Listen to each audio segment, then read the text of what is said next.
the middle of Iowa, kind of south of Council Bluffs, in the middle of nowhere. And I did that on purpose because I like to have a nice little quiet spot to film your video. And it was just such a nice day. I just had to go outside again like last week. So we're on week 4 of this whole coronavirus social distancing lockdown situation. I think a lot of people are starting to have a hard time. I know I am. I had a total mental breakdown last week while grading your work because I just missed you guys so much, and I just want to go back to teaching and back to normal. But you know what? That's not how life is. So I just had to kind of let myself feel my feelings and then move on and stay positive. And so, but I thought this week it'd be a good time to introduce like a longer writing assignment and maybe give you a chance to get some feelings out. So let's get started.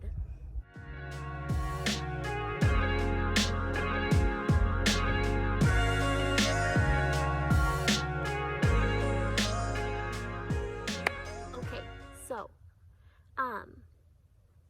you might be relieved to know that this is also going to be probably a little bit shorter video than they have been. I don't know if 20 minutes is too long, but I feel like 20 minutes once a week isn't bad. I swear I try to make them shorter, but it just never happens. But so while I hope you're reading in your own time, there's no required reading today besides reading the instructions, and then I wrote an example for your writing assignment, so you just have to read that. But what I want you to do is I want you to write an open letter to coronavirus.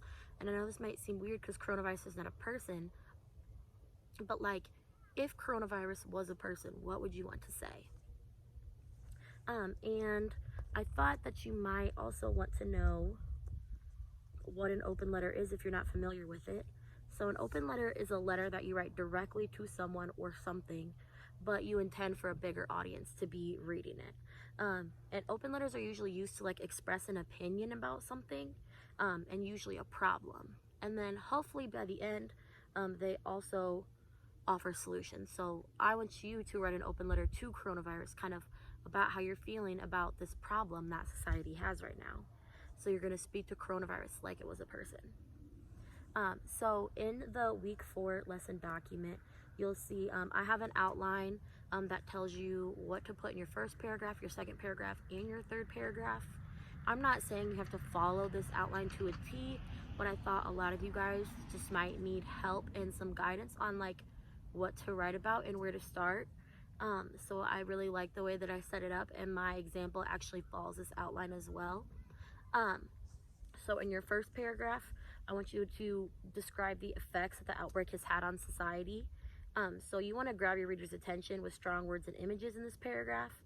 And, you know, it might be effective to like look up a statistic or two to include, just so you kind of have some facts.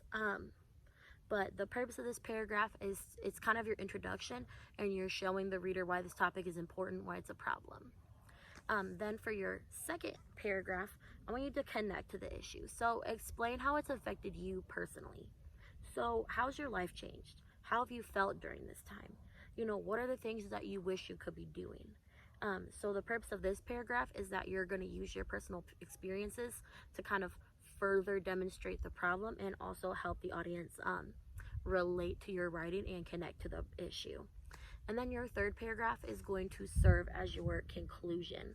And so you want to end on a nice strong note. And what I want you to do in this paragraph is explain how society is going to overcome this problem, or how you personally will overcome this problem, and not let coronavirus win. And so you could talk about unexpected positives you've found, ways that you've learned to cope, and lessons you've learned throughout the situation so far. You know, paint a picture of how society is going to bounce back.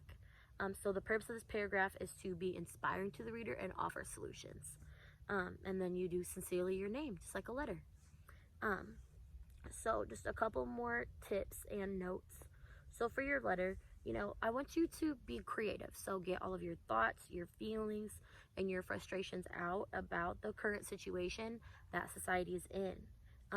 You know, coronavirus, it's taking things away from us. our freedom, essentially. It's taking away school, it's taking away, friends. Like, yes, we can still communicate, but we all know that doing stuff online over phone, it's just not the same. So please follow this outline, and I want you to submit your letter with 3 paragraphs. Use size 12 font. I'd prefer double space if you know how to do that, but if you don't worry about it. But put a lot of thought and detail into this assignment. Since I'm not giving you a reading assignment, I really want you to give me like a nice, well-developed, well-written letter. Use your best spelling and grammar, use your best vocabulary, try to use like powerful, impactful language, like, really make us feel how you're feeling. And then submit your completed letter to the week 4 lesson assignment on Canvas, or you can just share it with me in Office 365, that's fine. And so if you continue below in your document, you'll see the letter that I wrote, and then there's a graphic organizer as well to help you kind of outline your letter and brainstorm before you write. Using the graphic organizer ultimately is optional, but I do think it'll help you compose like a more organized letter, and you'll have a better finished product. So I do recommend using the outline. So now I'm just going to read you guys my example. It's kind of long. Yours doesn't have to be as long as mine, but I hope that will kind of give you a better idea of what I'm looking for and the types of things that you can include in yours. So you can kind of model it off of mine, but make it personal to you. So here we go. Okay, so some people came by me, and my letter is kind of personal, so I didn't want to read it in front of them. So yeah, by the way, I get kind of deep in this letter about like me and myself, and that's just because I want y'all to be able to be honest. So I wanted to be completely honest in mine and right from the heart. So all right, here we go. Dear coronavirus, in just a few short weeks, you brought humanity to its knees. Only a month ago, we were happily carrying on with our ordinary lives, waking up, going to school or work, going out to eat at restaurants, hanging out with friends, and making plans like tomorrow was guaranteed. Life is completely different now. 81,250 deaths later, I wonder if we can really go back to the way things were. Aisles of toilet paper stacked up to the ceiling are now empty. Shoppers drive from store to store, hoping for one container of Clorox wipes. Unemployment is at a record high, and too many other essential workers must choose between risking their lives to feed their family or staying home to avoid illness.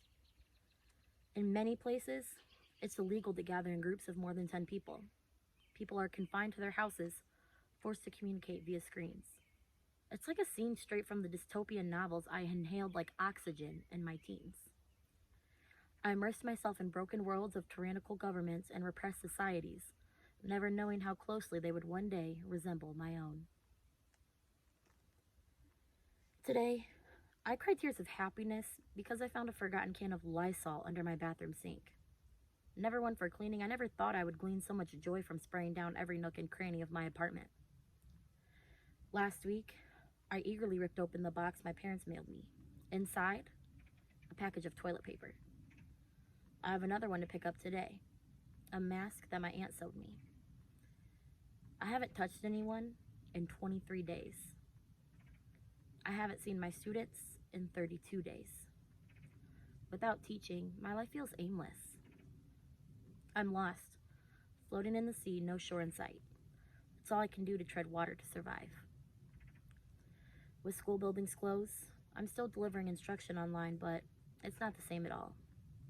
I've obliterated my sleep schedule, feeling accomplished if I make it to sleep before 2 a.m. Nights are the worst. I'm an introvert, and I love alone time. Amid my normally busy life, I crave it like water. But as someone who already struggled with anxiety and depression, the idea of too much of a good thing is all too real.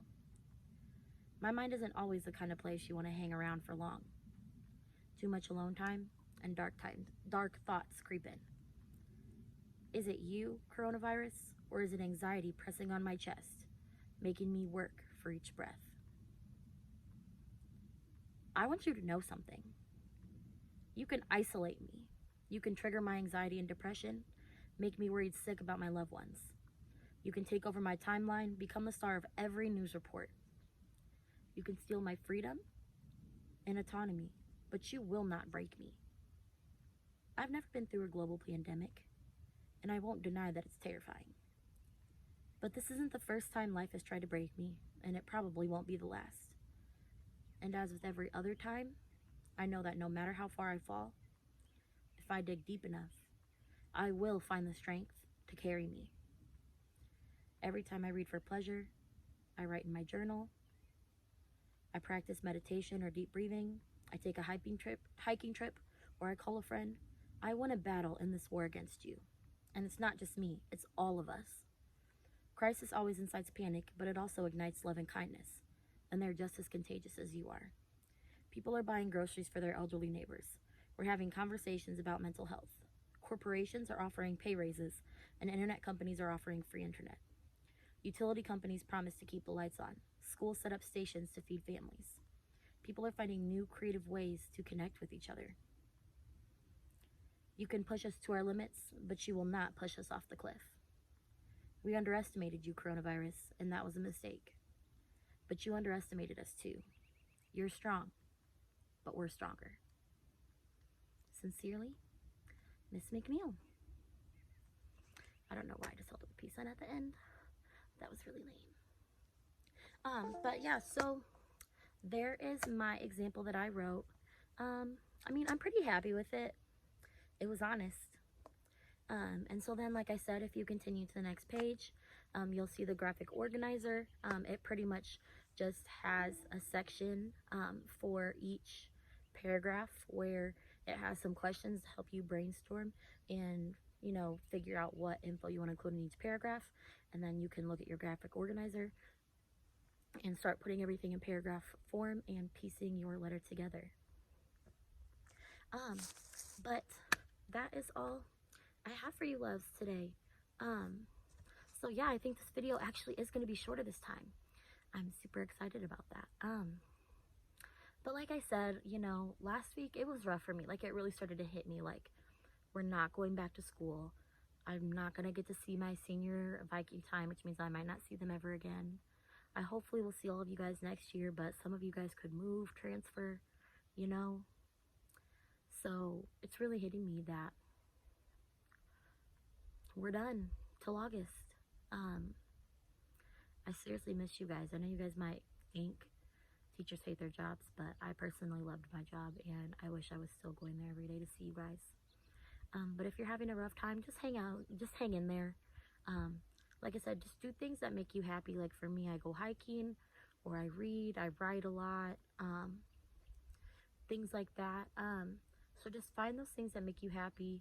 Maybe decide to like try a new hobby, or if there's like a topic you want to research or get interested in, you could do that. And don't ever be afraid to reach out to a friend and to me. We can email, or we can do like a video chat call on Teams. I'd really love to see some of your faces and chat with you. I miss you guys so much. Doing the online stuff isn't the same, and it just makes me miss you guys. But I'm gonna stop talking and end this video while it's still shorter. But I miss you all. I love you all. I believe in you all, and I want you to know that we will get through this, and we're gonna come out the other side, and we're gonna be better than ever. So I truly wish you guys all health and happiness, and have a good week. Until next week. Okay, wow, that little point thing was awkward and lame. Okay, bye for real now. Oh my god, that was weird again. Okay, bye.